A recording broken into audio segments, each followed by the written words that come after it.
I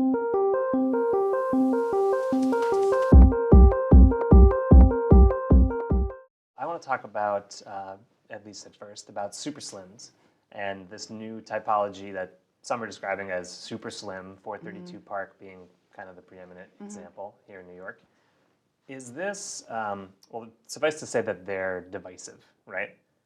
Any thoughts you'd like to share on this, whether it deserves to be a new typology, what it means in the history of skyscrapers? Well, I like to call them super slender. Also, the adjective that you need to apply to that is ultra luxury, because the slender buildings that are luxury buildings really are a distinctive type. And I made this point in the exhibition that we did 2 years ago, Sky High and the Logic of Luxury, also in my conference talk, to really try to characterize the special particular typology of the super slender luxury tower. There are now at least 15, 17 under construction.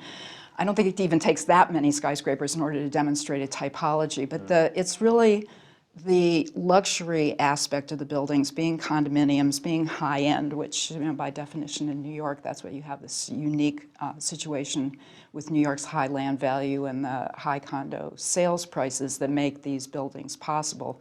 But if you take slenderness as an issue across skyscrapers, there are other places in the world that you see slender buildings. In Dubai, in Hong Kong, of course, and the idea of slenderness as it was demonstrated in Hong Kong in High Cliff and Summit, the two towers that previously had the title of being the world's most slender buildings, are a ratio of only 1 to 20, or of 1 to 20, but those were prototypes without any progeny. There were no followers within that. Hong Kong has a lot of slender buildings that essentially are created by code and FAR.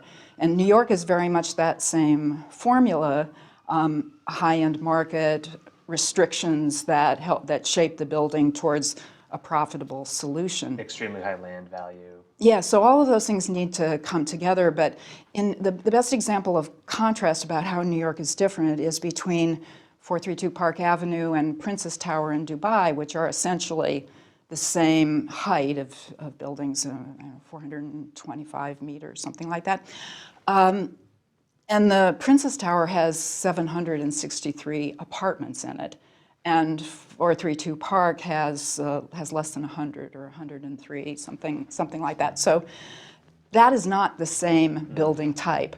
You have to have more elevators, there are smaller units, everything about it is different. So the high-end nature of the ultra-luxury examples in New York, I think, are unique to New York, because London is probably the only other place where it would be possible to find that high-end market, but they have height restrictions. So this incredible kind of coalescence of factors that are coming together at New York at this moment make it unique and make it also controversial, because it only accentuates the vast disparity between affordable housing, which is so difficult to find in New York, whether it's technically affordable or just people's perception about what's affordable to them. So the controversy, I think, comes less from the form of the towers themselves than the kind of emotions that are poured into seeing that kind of conspicuous construction on the skyline. Of course, yeah, no, absolutely, and I think that's why people get upset about the form, or that's why the form might become a lightning rod for this, because it's throwing shadows on Central Park. It's very prominent, and it's impossible to miss. So do you think there should be any new standards or aesthetic guidelines or different planning rules or any response to this trend? No, absolutely not. And there's a complicated set of reasons and really public policy implications that I think get poured into my simple answer to say no. But you know, it's everything from the practical issues of having a zoning law which is in place and has been in place for 50 years that determines the maximum amount of space you can put on a given lot. And of course you can transfer air rights from adjacent properties, but that means that whatever adjacent empty rights are used in the top of a tower stay low forever because zoning is a cap and trade system. And that's the law in New York. So what most of the critics of the towers don't recognize is that they will not add one single square foot of built density to the city than what has already been established Because they're by picking the up zoning that law. other density Yeah, from so it's a adjacent sites. trade-off. It's a cap and trade, and cap and trade I think is a concept which a lot of people, liberal people, agree is a great idea, and that's the space of the city, the future built space, which is being now collected into towers and then elevated as high into the sky as possible in order to elevate the values of those individual units. Another of the criticisms about the tall towers is they're being purchased by people who will not occupy them as permanent residents or as their principal residence, whether they're investment properties or they're something that will just be a pied-à-terre for somebody who's enormously wealthy and can afford a 6,000 square foot pied-à-terre. And that issue, I think, should be dispelled around other ideas about not so much policy, but kind of a market reality in New York, because New York is attracting global capital, wealth from all parts of the world because of the stability of our market and our laws that protect such investments. But in New York, the entry level for first apartments in New York for someone who's a billionaire is up at the top, and there is a point of entry at every socioeconomic level into the housing market. There are many more people that need to find space in the lower levels of the earning scale. But that competition is because of the attractiveness of New York as a place to have jobs. But so it's the attractiveness of New York, which is the problem. Right. But that's not a problem for New York. That's an asset for New York. We lived through 50 years ago the fiscal crisis and the disinvestment in cities and the urban crisis in terms of crime, when you could buy an apartment, a 5-room apartment on Central Park West for $80,000, right? But that's because there was no market for that space because people were leaving the city. So now people are coming to the city. And that idea of trickle down from units that are making their way down market and being consumed by people has reversed. It's turned on its head. So many people are coming in at the bottom. They're sharing spaces. They're becoming more crowded. My staff at the Skyscraper Museum, needs to double up or quadruple up in order to find affordable rents. But people at the top of that income ladder, and they're buying new spaces in the sky, are consuming space which is newly created. So they're not stealing the space from the people who are at lower socioeconomic levels. They're not competing for that space. So I think, to me, the most important contrast in the issue about affordability and cities is London versus New York. And in London, where the same issue exists of very wealthy people coming in order to take terrace houses and turn them into the iceberg houses where you dig down in order to create more space, dig down into the ground. But not occupying them on a regular annual basis or monthly basis. The London planners have come to call that zombie urbanism because the whole blocks of terrace houses are being emptied out by part-time residents.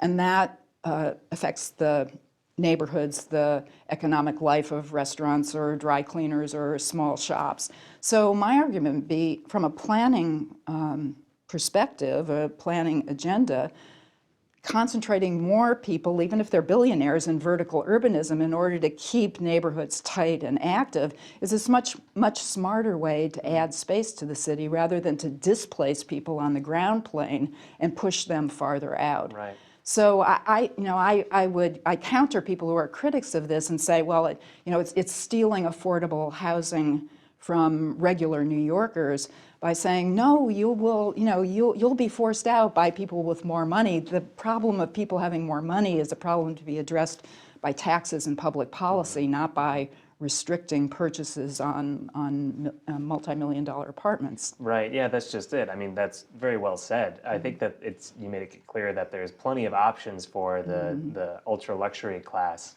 for new spaces, as if they didn't have options already. But people, increasingly large section of the population that needs what's referred to as affordable housing, sometimes a relative term, have fewer and fewer options, it seems. But you're saying the market is responding very well to the higher end, Yes. and will continue to do so for obvious reasons. Yeah. The lower end, I guess that goes to say that public agencies are going to need to step in. Well, that's the case in New York, and there is no such thing, literally, as affordable housing in New York for the category, the government category of affordability that you need to place into in order to apply of your for affordable housing. And it's some percentage, 30% at least of the minimum income in the area. And it's like a complicated formula, but it's a real quantifiable formula for those people who become eligible for the government subsidized in one way or another housing. So that kind of affordability cannot be created by the private market without some kind of public subsidy, whether it's low-cost loans or some kind of regulatory issue about 80-20 or 70-30 mixed-use income. So New York, affordable with just kind of a small a where people feel, well, I can't afford that, that's a different kind of perception than technically lower income affordability. Both are issues, but one is more pressing, I guess you're saying. The big A, affordable. Right. No, I think it's a golden moment for New York City right now, and it's because things are going, thank God, so well in terms of the economy and our place in the international kind of arena of global capital and global capital cities, global cities. That New York has the luxury to complain about the way it used to be, to go back to the way it was 50 years ago when Jane Jacobs wrote Death and Life of Great American Cities, she wasn't just talking about New York, she was talking about cities in general. So the attractiveness of cities around the world, but of New York in particular, has created the problems that we now don't enjoy. At the risk of opening up another can of worms after I sort of close this topic, I think, so you said it very well about affordability, but why isn't it happening? I mean, what is really the real stumbling block in getting, if we know the solution is some larger role of public agencies supporting affordable housing in New York, as an example, why is that not? I mean, the market solution on the high end is happening automatically and very successfully. The other end seems to be moving very slowly. Well, it's a very complicated topic and, with many aspects, so I won't go into that, but what you say reminds me of something else that I want to say about New York in general, and that is our zoning law is established to have an as-of-right character to it. If you build within the existing zoning laws for FAR and all of the guidelines, you can build anything that you want, any building that you want. So there is no public review process is introduced unless you want to exceed or somehow change what is already established as kind of the ground rules for development. And at the moment, the market is so strong that the private market will build in order to maximize their profit, and that will be condominiums for a middle class, upper middle class market or above. But I would defend the as-of-right character of our zoning law because I think it is what has given New York its essential character. Though it's only been in place since 1961 and before 1916, when anything was laissez-faire, you could build anything you wanted up into the sky as high as you wanted on your own piece of property. But with those two characteristics of you can build anything you want, now regulated in a particular way, previously unregulated, the nature of New York is its enormous diversity and the character of a single building on a single lot, and the kind of heterogeneity that you get in development decisions, rather than something like Rockefeller Center, which is beautiful in New York because it's so different than the rest of New York, which is so heterogeneous. So, or the brownstones of Brooklyn, right? Whole, Bed-Stuy or any place that had a kind of glorious middle class expansion, which was all speculatively driven at the time in the 19th century. But when you look at Manhattan and you see its staccato skyline and the incredible competitive energy that's represented in its built fabric, that's really because of our zoning law allowing you to do on your piece of property whatever you damn please with it.